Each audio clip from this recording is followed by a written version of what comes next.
វត្តមនីសុខារាមបីសងកាយបរិស័ទចិត្តឆ្ងាយបូជាច្រាំងក្លាអារាមក៏ថ្មីកណ្ដាលព្រឹងសានិគាសាសនាអប់រំប្រងស្រីសំណងលើលំការគ្រោះសុបិនភូមិកំពង់ចិនរីកមុខមាត់ថ្មីព្រះគ្រូសុកលីលោកដល់រាំងថ្មីរំលេចជោគជ័យសាងសឹងមិត្តផលរាល់ក្រុមគម្រោង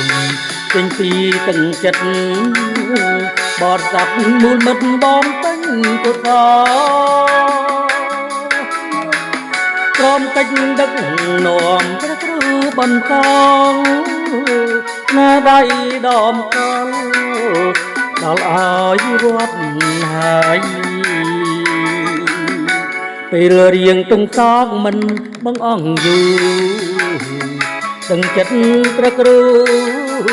ដល់ទៀនឲ្យស្បើយជំនួយមនុស្សតមិនទៅជួយឡើយទាំងកើយល់ត្រាយកំសានរៀងអើយ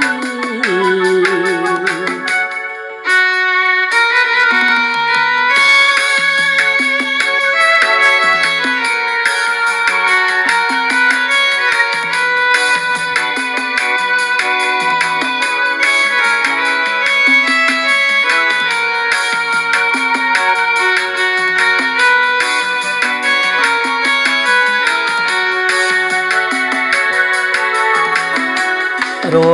ល់ក្រុមគុំរងចេញពីទឹកចិត្តបរិស័ទមូលមិត្តបំពេញគុសលក្រមកិច្ចដឹកនាំព្រះគ្រូបន្សល់ស្នាដៃដំកល់ដល់ឲ្យវត្តហើយពេលរៀងទងសោកមិនបងអង្គយូរទាំងចិត្តព្រះគ្រូដល់ទៀនឲ្យស្បើយជំនួយមនុស្សធម៌មិនទៅជួយឡើយទាំងកាយល់ត្រាយទុកតានរៀងអើយ